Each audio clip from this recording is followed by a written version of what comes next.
ये जो आपने इंट्रो में बात की थी नदीम मलिक साहब, मोदी साहब ने जो स्टेटमेंट दी है, रोटी खाओ नहीं तो मेरी गोली खाओ, इसके ऊपर हमारे स्टेट एपरेटस ने जिस तरह रिस्पॉन्ड करना चाहिए था वो बड़े नुपे तुले अंदाज में उन्होंने रिस्पॉन्ड कर दिया। लेकिन मेरा नुक्ता नज़र ये है कि इसके ऊपर हमारे जो अवाम है, हमारे जो नौजवान और लोग हैं, उनको इसको बहुत सीरियसली नहीं लेना चाहिए। बल्कि मैं ये कहूँगा कि इंडिया के लोगों को इसको बहुत सीरियसली लेना चाहिए। ये उनके लिए बड़ा लम्हा फिक्रिया है कि क्या दुनिया के सबसे बड़े आबादी वाले मुल्क में उनको रिप्रेजेंट करने के लिए, उनको लीड करने के लिए एक ऐसा शख्स ही रह गया है जो कि एक स्टेट्समैन के तौर पर चंद बातें भी नहीं कर सकता। एक एक और बड़ी अहम बात जो आगे के लिए, जो जिस तरह एहसन इकबाल साहब ने कहा, उसमें हमें एक चीज़ का ये भी ख्याल करना चाहिए कि इंडिया ने जो कहा कि ये अब हमने पाकिस्तान को पनिश करके न्यू नॉर्मल सेट कर दिया है और जब भी कोई टेररिज्म का इंसिडेंट होगा तो हम यही करेंगे। तो बुनियादी तौर पर उन्होंने अपनी पॉलिसी ऑप्शंस और चॉइसेस जो हैं वो नॉन स्टेट एक्टर्स को हैंड ओवर कर दी। अब कोई भी नॉन स्टेट एक्टर या कोई तहरीक अगर इंडिया और पाकिस्तान को जंग की तरफ धकेलना चाहे तो उनके लिए एक बड़ी आसान ऑप्शन उनके हाथ में आ गई है। इसी तरह हमें भूलना नहीं चाहिए कि कोई स्टेट एक्टर भी ऐसा, कोई नेशन स्टेट ऐसी जिसके इश्यूज या इंडिया के साथ हों या हमारे साथ हों, वो अगर ये इसको इस पॉलिसी को एक्सप्लॉइट करना चाहे तो वो भी एक टेररिज्म का इवेंट स्टेज कर सकते हैं। तो ये तो बड़ी अहम खाना पॉलिसी है। ये न्यू नॉर्मल नहीं है, ये न्यू एब नॉर्मल है। अभी आगे क्या करना चाहिए? मेरे ख्याल में फौरी तौर पे तो मिलिट्री कॉन्फ्लिक्ट स्टेज करने में इंडिया किसी पोजीशन में नहीं है, लेकिन अगर बीजेपी ही गवर्नमेंट में रहती है तो इस हजीमत को आप बदला तो वो लेने की कोशिश करेंगे। तो सबसे पहले तो हमें कोशिश ये करनी चाहिए कि आर्मी इंटरनल फ्रंट से फ्री हो। देखिए, बहुत सारी बहस हुई इस इशू, इस कॉन्फ्लिक्ट के ऊपर, लेकिन एक चीज पे ज्यादा बहस नहीं हुई। 20 साल से हमें तकरीबन 2/3 फौज हमारी इंटरनल फ्रंट पे डिप्लॉयड है, जो हो रहा है बलूचिस्तान में और वेस्टर्न बॉर्डर पे, केपी में, सबको पता है। और ये बहुत हिम्मत दिखाई इस दफा पॉलिटिकल लीडरशिप ने कि उन्होंने वेस्टर्न बॉर्डर से यूनिटों को, फौज को शिफ्ट नहीं किया ईस्टर्न बॉर्डर। ये पहली दफा हुआ ऐसा। और इतने श्योर थे, इतने कॉन्फिडेंट थे कि हम जो कुछ हमारे पास ईस्टर्न साइड पे मौजूद है उसी से निपट लेंगे। और ये एक कमाल था, ये मिलिट्री स्ट्रेटजी का बड़ा कमाल था। लेकिन आइंदा हर वक्त ऐसा नहीं होगा। तो मैं ये अर्ज करूंगा कि सबसे पहले तो इंटरनल फ्रंट पे से मिलिट्री को फ्री करना चाहिए, ताकि वो इंडिया को आगे आने वाले दिनों में, खुदा न खास्ता अगर इस तरफ हम चलते हैं, इंडिया चलता है, तो कोई जवाब देने के लिए अपने आप को ट्रेन करें और कैपेबिलिटीज अपनी बढ़ाएं और अपनी हिकमत अमली और अपनी प्लानिंग को बेहतर करें। वो कैसे करना है वो सियासी कायदीन बेहतर तौर पे जानते हैं। इसी तरह इंटरनल स्टेबिलिटी के अंदर हमें फौरन 3-4 काम कर लेने चाहिए। पुलिस की कैपेसिटी पे पिछले 20 साल में सब गवर्नमेंट्स ने बहुत काम किया, अभी भी मौजूदा गवर्नमेंट बहुत काम कर रही है, लेकिन क्या पुलिस टेक ओवर करने में पूरे मुल्क में वो इलाके जो क्लियर हो गए हैं इस पोजीशन में है? मेरा ख्याल है नहीं है। इसी तरह जो हमारे मवासलाती निज़ाम है और हमारी जो मवासलाती ज़राएँ गाड़ियाँ हैं, वो एक बिग डाटा के साथ लिंक होके हमारे सिक्योरिटी के इदारे जो हैं उनको 24/7 उसकी विजिबिलिटी होनी चाहिए कि कौन कहाँ पे ड्राइव कर रहा है। इस पे क्या किया जाना चाहिए, मैं तफसीलात में नहीं जाता।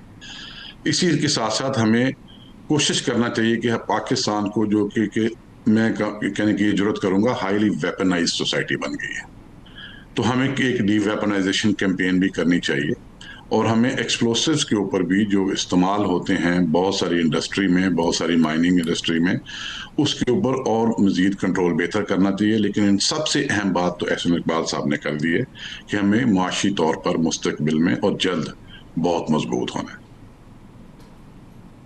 बिल्कुल सही है एहसन साहब। जो पहला नुक्ता है इंटरनल कॉन्फ्लिक्ट्स वाला, अभी रिसेंटली चाइना, पाकिस्तान और अफ़गानिस्तान वाली जो एक, जिसमें डार साहब मौजूद थे उस मौके के ऊपर, ये बहुत एक इम्पॉर्टेंट डेवलपमेंट है। अगर ये इसके ऊपर हम कैपिटलाइज़ करें और ये चीज़ आगे बढ़ जाए। अफ़गानियों के साथ हमारा एक अच्छा ताल्लुक है, लेकिन वो अच्छा रहा नहीं। अब बहरहाल आपके साथ एक हॉस्टाइल किस्म की रिलेशनशिप में आप चले गए। ये नई डेवलपमेंट हमें बेहतरी की तरफ ले जा सकती है। नदीम मलिक साहब, मैं समझता हूँ कि हर क्राइसिस में अपॉर्चुनिटीज़ निकलती हैं। भारत ने ये जो कुछ किया उसके साथ उसकी सुबकी हुई, पाकिस्तान को ये मौका मिला कि वो अपने आप को बैनुल अक़वामी सतह पे रीअसर्ट कर सके। वहीं ख़ित्ते में भी हमें मैं समझता हूँ कि बड़ी कामयाबियाँ मिली हैं डिप्लोमेटिक फ्रंट के ऊपर, जिसका एक आपने जिक्र किया कि पाकिस्तान, चाइना और अफ़गानिस्तान ने मिलकर फ़ैसला किया है कि वो सी पैक को अफ़गानिस्तान तक वसअत देंगे और अफ़गानिस्तान के साथ पाकिस्तान की जो नॉर्मलाइजेशन है यकीनन वो आगे बढ़ेगी। और जब ये आगे बढ़ेगी तो अफ़गानिस्तान की सरज़मीन जो पाकिस्तान के ख़िलाफ़ इस्तेमाल होती थी, हम उस पर काफ़ी हद तक काबू पाने में हमें मदद मिलेगी। दूसरा बड़ा अहम जो इसका डायमेंशन है वो वज़ीर आज़म का हालिया दौरा है ईरान का, तुर्की का, अज़रबैजान का। और मैं बिलखसूस ईरान कहूँगा कि पाकिस्तान के वेस्टर्न बॉर्डर्स के हवाले से ये दोनों ममालिक अफ़गानिस्तान और ईरान बेहद अहम है, चूँकि हमारे जो भी इन्फिल्ट्रेशन होती थी या जो हाइड आउट्स हमें नज़र आते थे वो या ईरान के बॉर्डर एरियाज़ में इन लोगों ने जो BLA और बलूचिस्तान वाले हैं, TTP वाले अफ़गानिस्तान के अंदर, तो पाकिस्तान के ईरान और अफ़गानिस्तान के साथ जो ताल्लुकात का एक नया अब सिलसिला शुरू हुआ है, ये बड़ा हौसला अफजा है उस तरफ जिस तरफ जनरल सईद साहब ने अभी जिक्र किया कि हमें अपने वेस्टर्न बॉर्डर्स को जल्द अज जल्द नॉर्मलाइज करना चाहिए डिप्लोमेटिकली भी, और साथ में जो हमारे सिविल फोर्सेस हैं उनकी कैपेबिलिटी को बढ़ाकर, और इसके लिए भी सूबाई हुकूमतें काम कर रही हैं, वफाकी हुकूमत भी एक ख़तीर रकम खर्च कर रही है सिविल आर्म्ड फोर्सेस पे कि वो एक बेहतर बॉर्डर के ऊपर अपनी ड्यूटीज़ कर सकें। तो मैं समझता हूँ कि अफ़गानिस्तान, ईरान, इन दोनों के साथ जो हमारा एक नया ताल्लुक़ अब आया है या एक नया उसमें गर्मजोशी भी आई है और कुर्बत आई है, इससे हमें वेस्टर्न बॉर्डर्स को नॉर्मलाइज करने में बड़ी मदद मिलेगी इंशाल्लाह। जनरल सईद साहब, जो इंटरनल कॉन्फ्लिक्ट्स में आपको सियासी तनाज़ा 9 मई वाला भी नहीं भूलना चाहिए, उसको भी शामिल करना चाहिए। फ़ौज को किसी भी सूरत में किसी भी सियासी चपकलश का निशाना नहीं बनना चाहिए, फ़ौज को भी स्पेस देनी है, उसको भी पीछे हटना है। इस मामले में हमें कुछ बड़ी हिकमत अमली, दानाई, कुछ लीडरशिप रोल चाहिए कुछ लोगों से। इस पे आप क्या सजेस्ट करते हैं, कैसे ये मामला आगे हल की तरफ जाना चाहिए? ये सिमट जाना चाहिए, बहुत लंबा हो गया, 2 साल काफ़ी बड़ा टाइम है, अब आगे चलना चाहिए।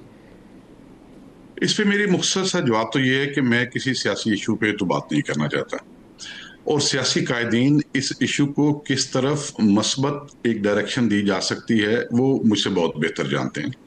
और सारी सियासी पार्टियों को ये देखना जरूर चाहिए कि वो मुस्बत समत जो है उसमें जाने के लिए किसने क्या क्या रोल प्ले करना है।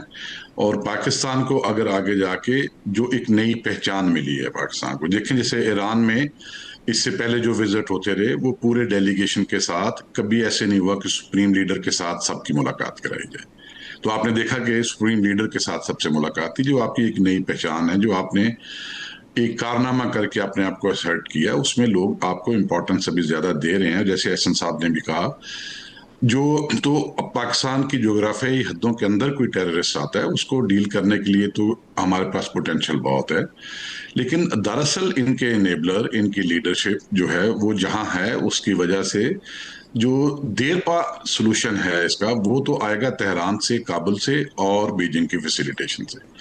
और मैं तो बहुत अप्रिशिएट करूंगा कि गवर्नमेंट ने, कॉन्फ्लिक्ट अभी पूरी तरह से खत्म नहीं हुई क्योंकि स्टेटमेंट्स बहुत ऑडेशियस चल रही हैं दूसरी तरफ से, तो फौरन इन मुल्कों के साथ बड़ी तेजी से और बहुत अहम लेवल पे एंगेज किया। और इसके इसके जिस तरह एहसन साहब कह रहे थे, मैं अग्री करता हूं कि इसके अच्छे नतायज निकलेंगे।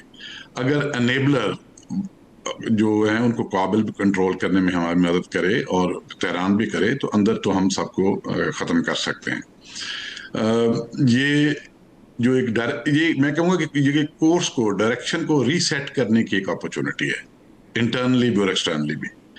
डिप्लोमेसी को एक बहुत बड़ा चांस देने की जरूरत है। देखें, इंडिया पाकिस्तान दोनों में एक ओपिनियन रहा है हमेशा कि फर्स्ट लाइन ऑफ डिफेंस जो है वो या इंटेलिजेंस एजेंसीज है या आर्म्ड फोर्सेज है। ये एक ऐसा मफरूज़ा है जिस पे बहुत बहस की जा सकती है।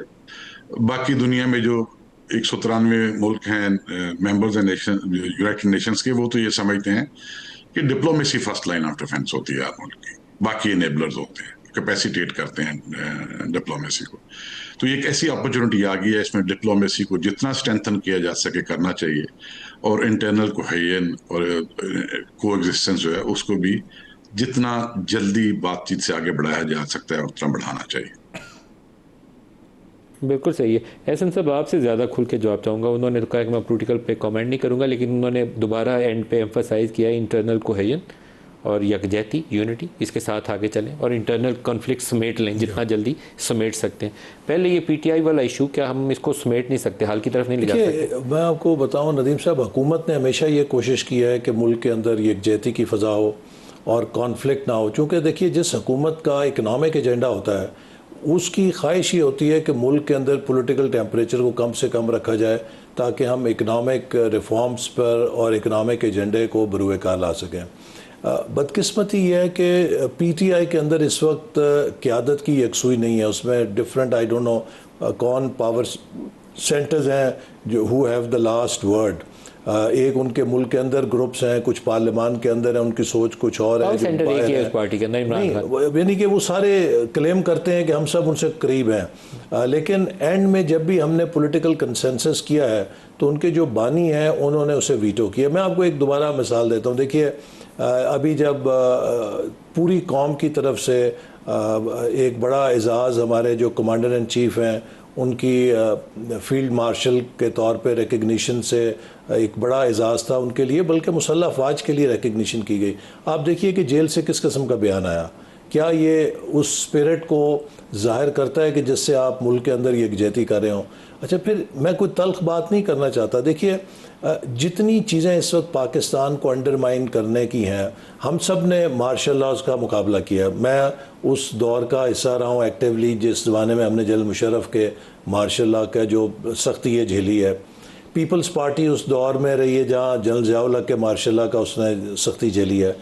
मुझे एक इंस्टेंस याद नहीं है कि कभी हमारी जमात ने या पीपल्स पार्टी ने अमेरिका में जाकर पाकिस्तान पर सैंक्शंस के लिए लॉबी किया होता।